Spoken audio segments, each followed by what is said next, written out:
বাঙালি খানায় সবাইকে স্বাগত জানাই। আপনারা তো দেশি মাছের অনেক রকম ঝোল রান্না করে খেয়েছেন। একবার আমার মতন করে দেশি মাছের পাতলা ঝোল রান্না করুন। ছোট ছোট টিপস সহ আপনিও খুব সহজে শিখে নিতে পারবেন। গরম ভাতে সবাই চেটে পুটে খাবে, এতটাই সুস্বাদু খেতে। তবে আহামরি তেমন কিছু রান্না নয়। এই রান্নাটি আমরা অনেকেই জানি, তবে আমার বাড়িতে কিভাবে দেশি মাছের পাতলা ঝোল রান্না করা হয় চলুন সেটা একবার ভিডিওর মাধ্যমে দেখে নেওয়া যাক। আজকে রান্না করব দেশি মাছের পাতলা ঝোল। দেশি মাছের পাতলা ঝোল করার জন্য বেশ কিছুটা সবজি আমি এখানে নিয়ে নিয়েছি। সম্পূর্ণ সবজিগুলোকে বেশ সুন্দর করে কেটে নিতে হবে। দুটো কাঁচকলা, একটা আলু, একটা টমেটো, বেশ কিছুটা গোটা কাঁচা লঙ্কা, এক টুকরো আদা। সম্পূর্ণ সবজিগুলো কেটে নিয়েছি। আদাটা আমি গ্রেট করে রেখেছি। আর অন্য মশলাগুলো রান্নার সময় অ্যাড করব। টমেটো, আলু, কাঁচকলা বেশ লম্বা লম্বা ফালি দিয়ে কেটে নিয়েছি। তবে আপনারা আপনাদের পছন্দ মতন সবজিগুলো কেটে নিতে পারেন। আমি এখানে ট্যাংরা মাছগুলো কেটে ধুয়ে রেখেছি। 1 চামচ নুন আর একটু লেবুর রস দিয়ে বেশ 4 থেকে 5 বারের মতন পরিষ্কার জল দিয়ে ধুয়ে নিতে হবে। মাছগুলো ধোয়ার পর বেশ ভালো করে জল ঝরিয়ে নিতে হবে। এই পর্যায়ে অ্যাড করব 1/2 চামচ নুন আর 1/2 চামচ হলুদ গুঁড়ো, 1 চামচ কাঁচা সর্ষের তেল। বেশ মাছের গায়ে ভালো করে লাগিয়ে নিতে হবে। কেন আমি কাঁচা সর্ষের তেল লাগিয়েছি সেটা আমি আপনাদের পরে বলে দেব।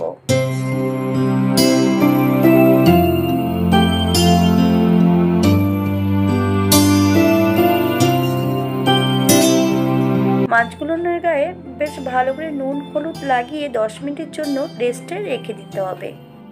আপনাদের হাতে যদি সময় বেশি থাকে তাহলে মাছগুলো বেশি সময় রেস্টে রেখে দিতে পারেন। এই পর্যায়ে একটা কড়াইতে বেশ কিছুটা সর্ষের তেল অ্যাড করব। 1/2 চামচ নুন। তেলটা গরম হওয়া পর্যন্ত অপেক্ষা করতে হবে। এই পর্যায়ে আমি মাছগুলো অ্যাড করব। তবে সম্পূর্ণ মাছগুলো একবারে ভাজবো না, এখানে আমি দুবার মাছগুলো ভেজে নেব।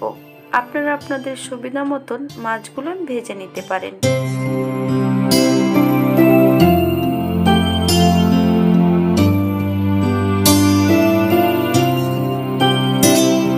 মাছগুলো বেশ উল্টিয়ে পাল্টিয়ে ভেজে নিয়েছি। এই পর্যায়ে সম্পূর্ণ মাছগুলো তেল থেকে তুলে নিতে হবে। দ্বিতীয়বার আমি একই পদ্ধতিতে মাছগুলো ভেজে নেব।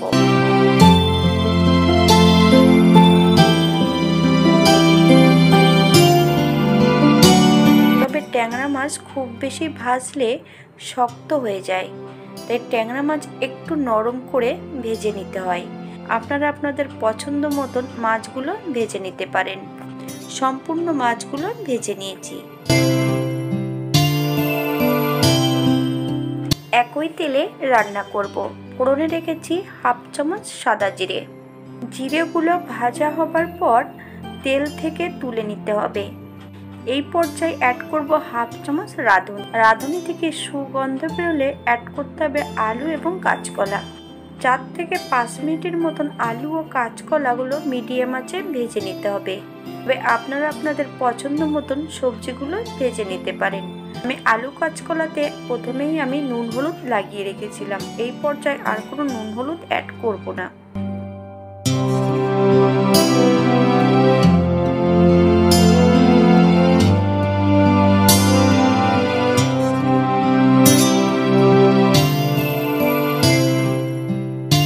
ফালি দিয়া লঙ্কাগুলো অ্যাড করতে হবে। টমেটো কুচিটাও আমি এই পর্যায়ে অ্যাড করে দেব। টমেটোগুলো যাতে একটু নরম হয় এই পর্যায়ে সামান্য একটু নুন অ্যাড করতে হবে। আপনারা স্বাদ অনুসারে নুনটা অ্যাড করবেন। 2 থেকে 3 মিনিটের মতন মিডিয়াম আঁচে আবারও বেশ ভালো করে নেড়ে নিতে হবে।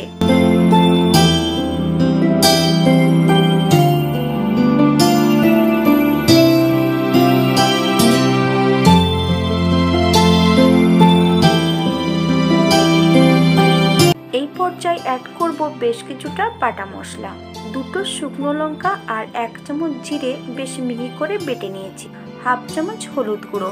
আপনারা গুঁড়ো মশলা দিয়েও রান্নাটা করে নিতে পারেন। এই পর্যায়ে যদি আপনারা পছন্দ করেন তাহলে কাশ্মীরি লঙ্কার গুঁড়ো অ্যাড করতে পারেন। সামান্য একটু জল অ্যাড করব এই পর্যায়ে। মিডিয়াম আঁচে 4 থেকে 5 মিনিটের মতো মশলা ও সবজি দিয়ে বেশ ভালো করে কষিয়ে নিতে হবে। তবে মশলা যত কষাবেন তরকারির স্বাদ কিন্তু তার দ্বিগুণ বেড়ে যাবে।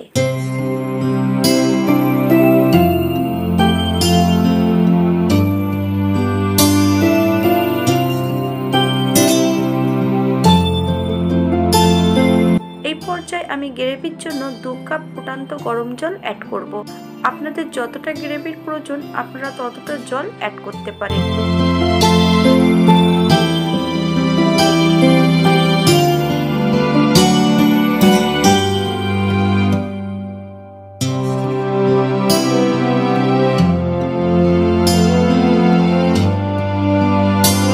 ঝোলটা ফোটা পর্যন্ত অপেক্ষা করতে হবে।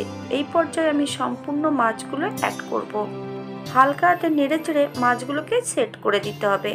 5 থেকে 7 মিনিটের জন্য ঢাকা দিয়ে রেখে দেব, সবজি ও আলুগুলো যাতে সেদ্ধ হয়ে যায়।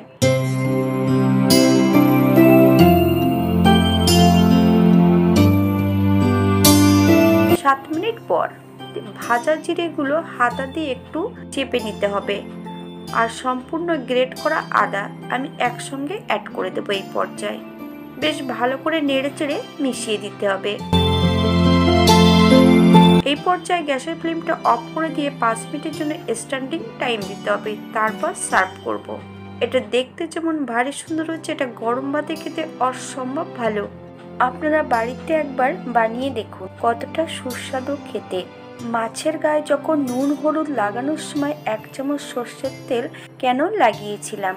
যে মাছের গায়ে আঁশ নেই সেই মাছের গায়ে নুন হলুদ লাগানোর সময় যদি 1 চামচ কাঁচা সর্ষের তেল লাগানো হয়, মাছ ভাজার সময় কখনো ফেটে গায়ে লাগবে না। আজকের ভিডিওটি এই পর্যন্ত। সবাই সুস্থ থাকবেন, ভালো থাকবেন। অন্যদিন নতুন রেসিপি নিয়ে আপনাদের সামনে আবার আমি হাজির হব। ভিডিওটি দেখার জন্য নতুন ও পুরনো সকল বন্ধুদের অসংখ্য ধন্যবাদ।